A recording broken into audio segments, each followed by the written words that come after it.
All right, fans, here we go with our main event of the evening, a heavyweight special attraction scheduled for 12 rounds of boxing. Introducing first on my left, fighting out of the blue corner, entering the ring wearing gold trunks with black trim and hailing from Grand Rapids, Michigan. He weighed in at 224 pounds. He is undefeated in his campaign as a professional with 20 wins, no losses, 2 no contests, with 6 wins coming by way of knockout. He is representing the long-time fighting family tradition. Please welcome the IBF #4 heavyweight contender and the current USBA heavyweight champion, introducing the undefeated Buster Mathis Jr.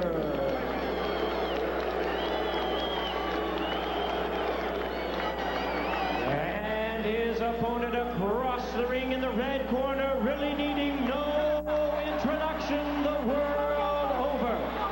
Entering the ring wearing his traditional black trunks and fighting out of Catskill, New York.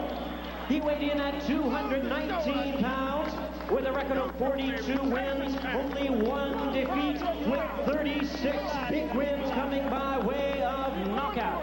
He is the youngest ever to win a heavyweight title and the last unified in the ring by beating the champions of the WBC, WBA, and IBF.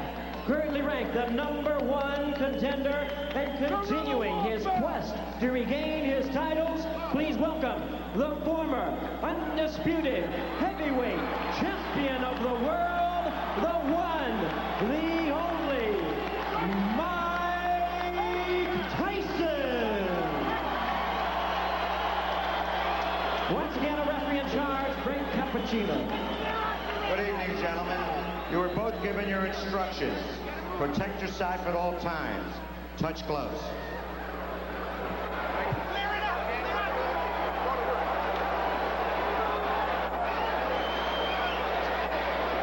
Well, for Buster Mathis Jr., his father, the one-time heavyweight contender, Buster Mathis Sr., who died of a heart attack 3 months ago, gave his son, Sean O'Grady, a word of advice about intimidation. Yeah, he said, even if you can't be a champ, you can make a lot of money. This business isn't always about hitting or getting hit. Get in there, box, and move. Walk around a fighter like Mike Tyson. Don't be intimidated. And here we go, and Mathis just falling down, not being struck by Tyson, who himself missed on a left uppercut to begin things here. He ran right at Mike Tyson, much like Peter McNeely did, which he thought was interesting. Said Mike didn't handle pressure too well. Well, this is interesting because that's like a lamb walking to the slaughter. He ran to the slaughter. Well, he was surprised that Peter McNeely was able to back up on Mike Tyson, and that's what he's trying to do. Put him back on his heels. A fighter doesn't have as much power backing up. Oh, and another missed uppercut by Mike Tyson. One of the things that the strategy involved with Buster Mathis Jr. tonight, being defensive, and again, Tyson continues to miss, and missing again, and missing again. And Mathis lands. It takes more out of a fighter to swing and miss than to swing and hit. Step back. Yeah, his own body would have to stop the punch as opposed to the other body stopping it for him. And he said he was a good slipper. So far, he's lived up to it.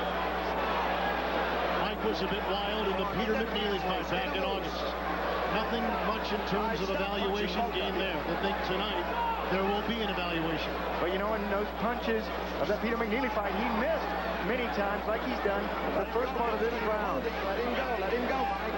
Well, by pinning Tyson against the ropes, he almost guarantees he'll last the round, especially with those 224 pounds. Tyson connects right there, and Mathis comes back with the right uppercut. Mathis is trying to stay so close that Mike can't wind up with any of those big bombs and hit him. So far, it's worked. Do you like the strategy?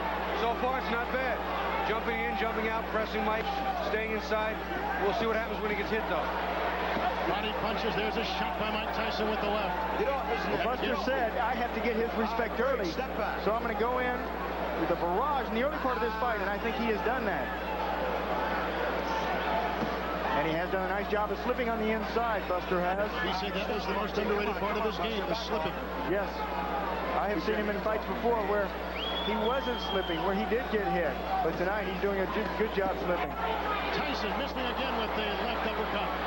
Tyson really trying to swing from the third row. Step back, Buster. Just briefly a moment ago, Mike switched to southpaw and threw like a right jab, which I thought was interesting. Well, it's not too hard right now to discern the early strategy by Buster Mathis. Oh yeah, smother the power, get inside of it. Get him loose, What you can't do with a fighter like Mike Tyson, his hooks are too big. You can't go away from him. All he does is extends his hooks. Yeah. With Bobby Chaz and Sean O'Grady and James Brown, Kevin Harlan ringside at Philadelphia Spectrum. We are through with round one, and Buster Mathis has lasted. Fourth and inches, Coach Bannon. Mike Tyson is not sharp. Look at all these misses from him on the inside. Buster Mathis, there is a miss. Strike one, strike two. Buster Mathis doing a good job of rolling on that big belly that he has to try to avoid punches. Here comes Tyson now, connecting with the left jab and coming with the right, and again, he is crowded by Mathis. You notice that Mike this time, instead of coming out throwing hooks, which Buster can get under, came out jabbing, setting up the jab. Even a short man can be effective with the jab. Mathis picked off some of Tyson's shots with his glove and made and missed with his movement. That slipping we talked about before. And again, Tyson coming and missing again with the left hook. But swinging with a lot of power. Step back. Let him go. Swinging and missing, Mike Tyson. Says that he is physically stronger now. Oh, low blow from Buster Mathis. Mathis had to do something to take away that barrage from Mike Tyson. All right, break. Stop punching. He didn't want to be intimidated. Bobby Chaz, what about the size, the height of Mathis and Tyson going up against a guy almost shorter? Well, you know, that's a funny thing, because I used to tell people, listen, if I ever go up to heavyweight and I fought Mike, I'd get underneath Mike. He'd have to punch down at me, which is something he's not only not used to, but not as good at. And you're going to see some quick combinations by Mathis. With the combination right there, and that's exactly what Mathis is doing. There is no quit in Buster Mathis. Game young man. And he's taking it to Mike Tyson. Tyson's the one trying to hold on. Step back. No one thought that Buster Mathis Jr. would last through round one. He has done that, and he is halfway through round two. Now, as we spoke about before, the jury's still out until he fights a top contender. Well, some of his detractors may say, wow, Buster Mathis manhandled him at points. Mike isn't the Mike of old. Tyson misses again with the left. From the southpaw stand. And he comes with the right. And Mathis comes back. Game kid. Buster Mathis loves the uppercuts. There is his best punch. Watch on the inside. You turn your palm in and throw that uppercut. Both of them trading now. Counter punch, and there's a body blow thrown with the heavy right by Mike Tyson. Mathis says he has more power in the right hand than the left. His style is moving his head, slipping inside, fast hands with sharp punches. See, this is one thing bigger, taller fighters can't do to Mike. Can't get under the ground. That was the right shot to the thigh. On the hip bone. If you can hit your opponent on the hip bone and get away with it, you won't be able to walk as well. He'll notice that tomorrow. He can wait till tomorrow. He has to last tonight. Oh, he'll feel every punch tomorrow. Oh, and there is a nice right uppercut. And then Tyson counters himself. Now exchanging blows. Mike is still missing a lot of big shots. Big, clean shots that the big, tall guys don't get out of the way of. The little man seems to be able to. Tyson again missing with the left. Underneath. The game has begun, and the clock is... Go to the third round, non-stop action in this battle between two big heavyweights, and surprised that Buster Mathis Jr. has lasted into the third round against Mike Tyson. I think he's got Mike a little mad now. Mike seems to have a little bit different attitude. He's got to work him behind the jab. I can't believe I'm saying this, but Mike Tyson's to step back and jab. Yeah, they're telling him between rounds. Jay Bright saying 5, 6, 7 punch combinations behind the jab.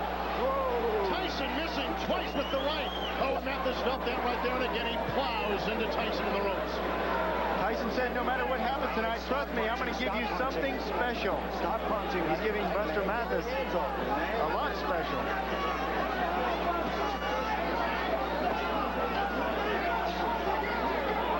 Mathis has been crowded. Mathis has been slipping punches. Mathis has been ducking. And it's caused Tyson to miss numerous times on big, wild shots. Well, they're very happy in the corner of Buster Mathis. They know that Mike Tyson has 27 KOs in the first 3 rounds. So you have to get past those first 3. Joey Ferriello in his corner. Frank Cappuccino separating the 2. They're staying close. Down low once again with the right uppercut goes Buster Mathis. It's going to turn into a little bit of a wall. Duck, duck, duck, come inside, hold on. Duck, duck, duck, broken punches, hold on. It's going to become a little bit of a waltz now. Now this is the first time that Tyson has had Mathis up against the ropes. Body punches, and Mathis trying to fight his way out of it. Oh, you can hear him too. And a miss by Tyson. Mike's loading up a little too much. Buster can see some of them coming. He's getting out of the way of most of them. All right, break. Come on, get off it, man. Listen, when I say break, I want you both to break. Frank Cappuccino. Oh, Tyson caught with the right uppercut right there. See what Mike's doing? He's stepping now. He's coming in and stepping off and firing the uppercut, waiting for Buster to Douglas, Buster Mathis to duck and come up with the shots. We'll see again by ducking. Yeah, trying to get the angle is Tyson. Use that right-footed pivot. Swing around on your opponent's side and then crack. Oh, he got a right uppercut. Another right uppercut. And down goes Mathis. See, he stepped back and did it again. Stepped off and around and ripped that uppercut to where Mathis was ducking right into it. 9, 10. He didn't beat the count. A devastating right uppercut. 2 of them by Mike Tyson. And he is knocked down Buster Mathis Jr.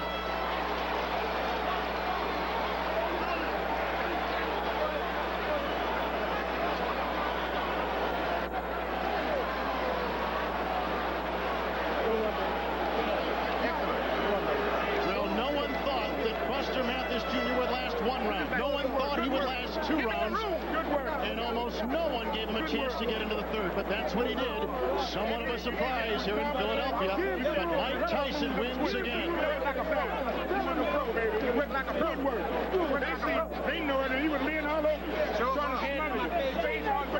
And we will be back with replays and interviews coming up after this, as Mike Tyson wins by TKO at 2:32 of the 3rd round. Italians do. Right now, for a decision on the Mathis-Tyson bout, let's go to our ring announcer, Jimmy Lennon Jr. Ladies and gentlemen, we have the time of 2 minutes, 32 seconds in round number 3. Our referee in charge, Frank Cappuccino, reaches the count of 10. The winner by way of knockout, Mike Tyson.